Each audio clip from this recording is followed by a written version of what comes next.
Hello everyone. तो आज हम लोग डिस्कशन करने वाले हैं, अभी एक रिपोर्ट जारी हुई रिसेंटली ब्लूमबर्ग की, ठीक है, ब्लूमबर्ग बिलियनियर की जो रिपोर्ट जारी हुई है उसमें एलन मस्क जो है सेकंड पोजीशन पे आ गए हैं। तो देखिए कौन सा पॉइंट हम लोगों के एग्जामिनेशन पॉइंट ऑफ व्यू से इंपॉर्टेंट हो सकता है। ओरेकल कंपनी है, ठीक है, ओरेकल के जो सीईओ हैं उन्होंने टेक ओवर करा है। इनका नाम क्या है? लैरी एल्सन। ये इनकी फोटो देख सकते हैं, ठीक है। तो लैरी एल्सन जो है उन्होंने टेक ओवर करा है किसको? एलन मस्क को, ठीक है। ये अब सेकंड पोजीशन पे आ गए, ये फर्स्ट पोजीशन पे आ गए हैं। ये कब रिपोर्ट जारी हुई है? 11 सितंबर को, ठीक है, ये याद रखना, ठीक। अब असल में मसला ये हो गया कि इनका प्रॉफिट जो है 89 बिलियन का एक ही दिन में कमाई हो गई, ये टॉप पोजीशन पे ऑन द स्पॉट आ गए, राइट बेटा। बाकी सही है, नेटवर्थ इनकम जो है 384 बिलियन है, बाप रे, ठीक है, मेहनत करी बंदे ने। ब्लू इकोनॉमी के बारे में हम बात करेंगे। जब ब्लू इकोनॉमी की बात करते हैं तो हम लोग मैरीन ऑर्गेनाइजेशन की बात करते हैं, यानी कि समुद्र की बात करते हैं, यानी कि हम ओशियंस की बात करते हैं, गॉट इट। अब इसमें किसने क्या कहा है, कॉन्टेक्स्ट देख लेते हैं। Earth science minister, ministry of earth science, इन्होंने ब्लू इकोनॉमी के बारे में बात करा है कि भैया हमारे ओशियंस को बिल्कुल क्लियर होना चाहिए, नीट एंड क्लीन होना चाहिए, क्योंकि ओशियन से बहुत ज्यादा चीजें रिक्रूट होती हैं, राइट बेटा। यहां पर हमें इन्वेस्टमेंट करना है, इनोवेशन करना है और सस्टेनेबल ग्रोथ होनी चाहिए। ये 3 पॉइंट आपको मेंशन करना है, इन्वेस्टमेंट, ठीक है, इनोवेशन एंड सस्टेनेबल ग्रोथ, ठीक। मैरीन रिसोर्सेज जो है उसको पोटेंशियली इनहेंस करा जाएगा, वो रिसर्च करी जाएगी, ठीक है, ये चीज आपको याद रखनी है। ब्लू इकोनॉमी क्या होती है?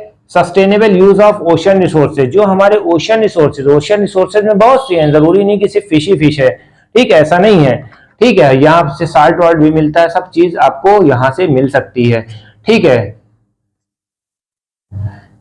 अब यहां से क्या होता है, एक तो फिश का हो जाएगा, मैरीन ऑर्गेनाइजेशन है, सी फूड्स है, ठीक है, साल्ट है, ठीक। इस तरह से बहुत सी चीजें आपको यहां से मिल रही है, तो भैया इसको भी तो सही रखो, ठीक है। फिशरीज है, शिपिंग है, कोस्टल टूरिज्म है। कोस्टल टूरिज्म आपको मालूम ही है भैया, बीच के किनारे जो है सब लोग बैठ के, ठीक है, मौज मस्ती करते हैं, तो ये चीज आपको समझनी है। रिन्यूएबल एनर्जी है, रिन्यूएबल एनर्जी का मतलब यानी कि विंड मिल लगा दिया, ठीक है, ये सब चीजें आपको याद रखनी है।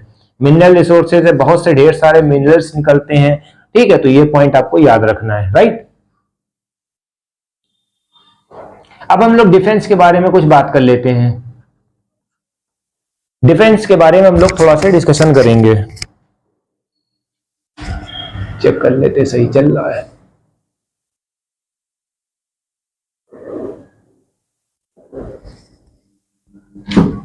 डिफेंस में युद्ध कौशल 3.0, ठीक है, ये कहां पर हुआ?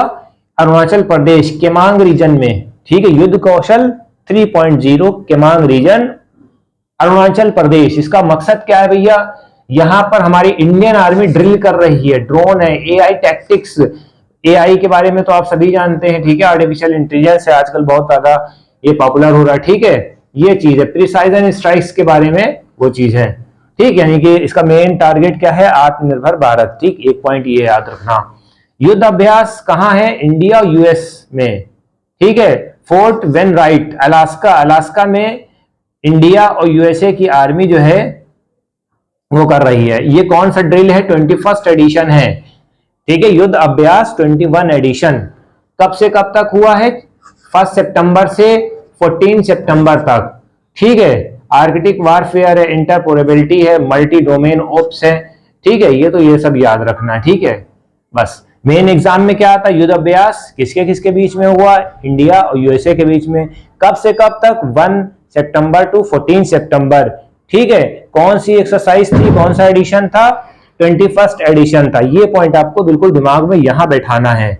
मैत्री, मैत्री कहां हुआ? मेघालय में, ठीक है। मैत्री ज्वाइंट नेवल एक्सरसाइज है 14, मैत्री 14 का मतलब क्या है? 14, ठीक है। तो मेघालय में ये हुई है, किसके किसके बीच में हुई है? इंडिया और थाईलैंड के बीच में हुई है। ठीक है, इंडिया और थाईलैंड के बीच में मैत्री एक्सरसाइज हुई है।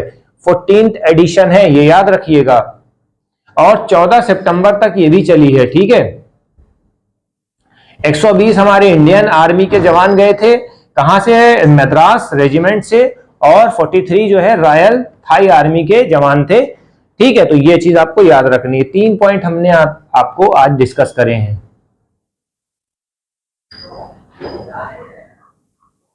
अब अगर पूछा जाएगा, क्वेश्चन पूछें भैया क्वेश्चन कैसे बनेगा, ब्लू इकोनॉमी के बारे में थोड़ा सा शॉर्ट नोट्स लिख डालो। ब्लू इकोनॉमी को किसने लॉन्च करा, रोल्ड आउट करा है? तो your answer should be ministry of earth and science.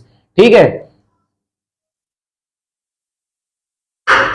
Bloomberg की बिलियनर्स रिपोर्ट आप देख लो बेटा, एलिसन बेरी है। ठीक है, लैरी एलिसन है। ठीक है, तो ये हमने डिफेंस के बारे में भी डिस्कशन कर लिया है। तो आज का लेक्चर हमारा यहां पर खत्म होता है। हमारे यूट्यूब चैनल को सब्सक्राइब करिए। जनरल स्टडी सॉल्यूशन में हमारा यूपीएससी, यूपीपीसीएस, जनरल साइंस सारे कंपटीशन लेवल के एग्जाम्स कंडक्ट कराए जा रहे हैं, सारा कोर्स अपलोड किया जा रहा है। You may be join us my other channel. ठीक है, तो थैंक यू।